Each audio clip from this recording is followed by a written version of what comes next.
Buen día, mis queridos niños y niñas del quinto de primaria. Hoy vamos a trabajar viendo el tema de rectas, triángulos y ángulos. Te pido que tomes mucha atención para que así podamos aclarar cualquier duda el día de mañana en las clases por Zoom. Posiciones relativas de las rectas. Dos líneas en un plano pueden ocupar hasta 3 posiciones. Coincidentes, decimos coincidentes cuando todos los puntos se superponen en ambas rectas. Aquí tengo 1 o 2 puntos y trazamos una línea coincidente, una recta en este caso, ¿no?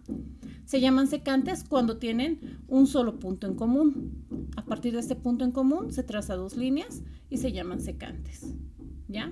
Pero también tenemos otras formas de secantes. Las primeras, que son las perpendiculares, son un caso particular de secantes porque estas tienen que formar un ángulo de 90 grados. Y esta se puede medir con transportador, ¿no? El ángulo. También tenemos las líneas oblicuas, pero a diferencia de las perpendiculares, estas que son oblicuas forman un ángulo distinto a 90. Este ángulo podemos observar que es más grande y este es más pequeño. Aquí tenemos uno más grande y este otro ángulo es más pequeño. Entonces, por eso se llama oblicuas, ¿sí?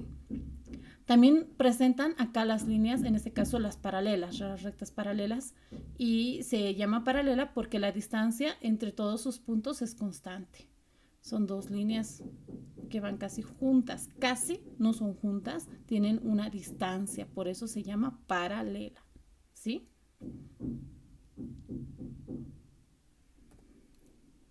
Acá podemos observar nuevamente y recordando las rectas secantes, ¿no? Rectas paralelas y rectas coincidentes. Las coincidentes, como te decía, tienen todos los puntos en común. Un punto, 2 puntos es común. Tenemos las paralelas, ¿ya? Que no tienen ningún punto en común. No hay ningún punto por el cual ellos crucen, ¿no? Entonces, sí hay una distancia que no es muy amplia y ambas se trazan en distintos puntos, pero por eso se llaman paralelas. Y tenemos las rectas secantes. Estas tienen un punto único en común, ¿ya? De las secantes, recuerda que salen las perpendiculares y las oblicuas, ¿sí? Las perpendiculares tienen que formar un ángulo de 90 grados y las oblicuas forman distintos ángulos, ¿no? Hablando de las rectas oblicuas, tomamos en cuenta que si 2 rectas tienen un punto, acá tenemos las 2 rectas para poder aclarar este tema, tenemos un punto de intersección. Y estos forman ángulos, como te decía, que no son iguales. Aquí tengo ya trazado el ángulo, que verás que es más amplio que este otro. Entonces, justamente por eso se llama recta oblicua, porque tiene un ángulo distinto, ¿sí? Valeria y Felipe están en plena etapa de ampliación de su casa. Se dieron cuenta que una de las paredes quedó inclinada. Mientras discutían por qué sucedió esto, llegó el maestro, al cual Felipe le entregó una hoja diciéndole que quería una mesa exactamente como la que aparecía en el dibujo. Al verla, el maestro se percató que no quedaría bien porque había un error en el diseño de la mesa. Se dio cuenta del error y le comentó a Felipe: Mira, las patas de la mesa están inclinadas, tal como la pared, porque no están construidas con el ángulo adecuado. Es verdad, lo que sucede es que no hemos formado el ángulo correcto.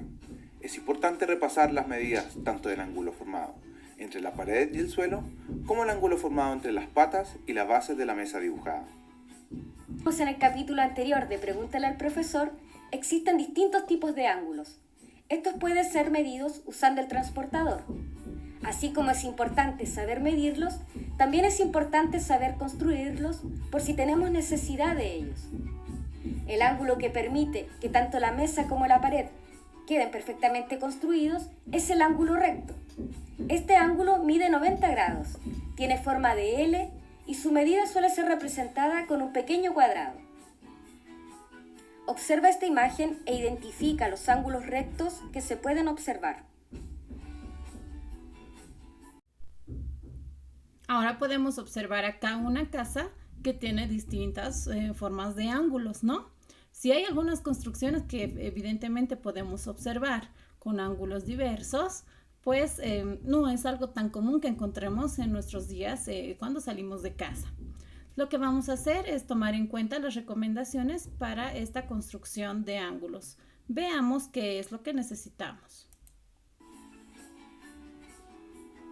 Para construir un ángulo necesitaremos una regla, un transportador, un lápiz y una hoja. Debemos seguir los siguientes pasos. 1. Trazamos una recta en el plano. En este caso, el plano está delimitado por la hoja. 2. Determinamos un punto en la recta. Este punto será el vértice u origen del ángulo construido. 3. Sobre este punto colocamos el centro del transportador. 4. La recta dibujada debe coincidir con la marca del grado 0 del transportador.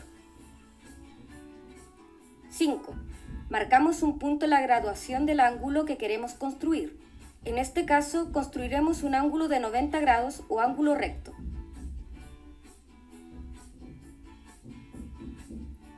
6.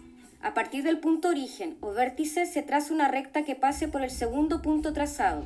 De esta manera tenemos construido un ángulo de 90 grados. Siguiendo los pasos anteriores, te invitamos a construir los siguientes ángulos. Construye un ángulo de 80 grados, uno de 45 grados y otro de 60 grados. Vamos a tomar en cuenta estas recomendaciones para poder trazar en tu cuaderno de matemáticas un ángulo, como nos dice, de 80 grados, de 45 y de 60.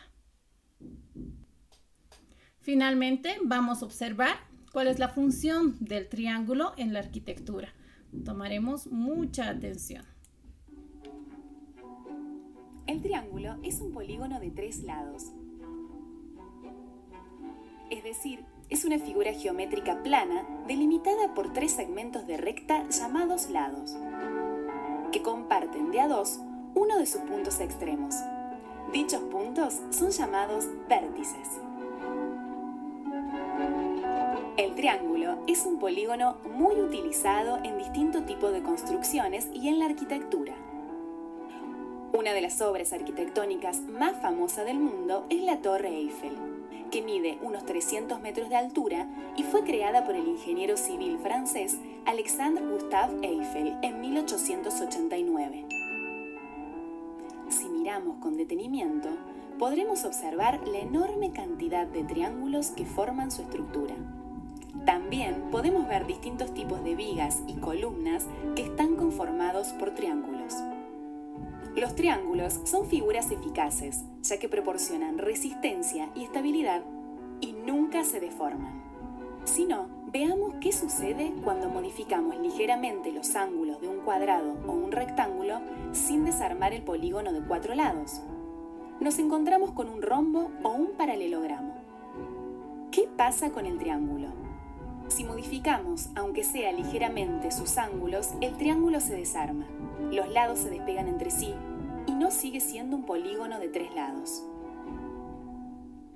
Si le aplicamos una fuerza a una estructura triangular en la construcción, la estructura resiste mientras no se rompa, pero en un rectángulo la aplicación de una fuerza puede variar sus ángulos hasta deformarla.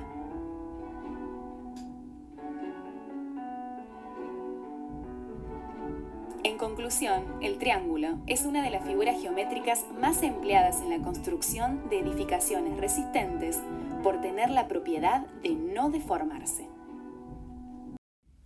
Después de haber observado nuestro video tomando la importancia de los triángulos en las construcciones arquitectónicas, vamos a trabajar un dibujo que lo voy a adjuntar en un documento Word donde tú vas a hacer el trazado de líneas paralelas. Puedes trabajarlo con colores tajados muy finitos o con marcadores, ¿sí? ¿Cómo lo tenemos que hacer? Acá tenemos dos imágenes, las vas a imprimir y acá tengo un ejemplo, ¿no?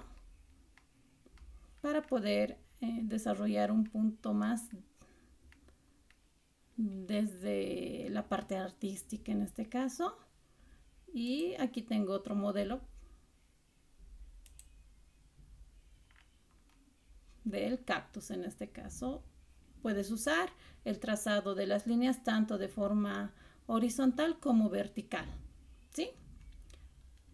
Lo dejo a tu imaginación y creatividad. Quizás los cuadros no lo hagas tan juntito, quizás sí, depende de ti. Lo importante es que mediante las líneas paralelas nosotros hagamos un trazado con distintos colores y nos salga bien el ejercicio, ¿no? No te olvides trazar en tu cuaderno de matemática los 3 ángulos que también pedimos en el video anterior a lo que es los triángulos, ¿sí? Que te vaya muy bien. Hasta el día de mañana.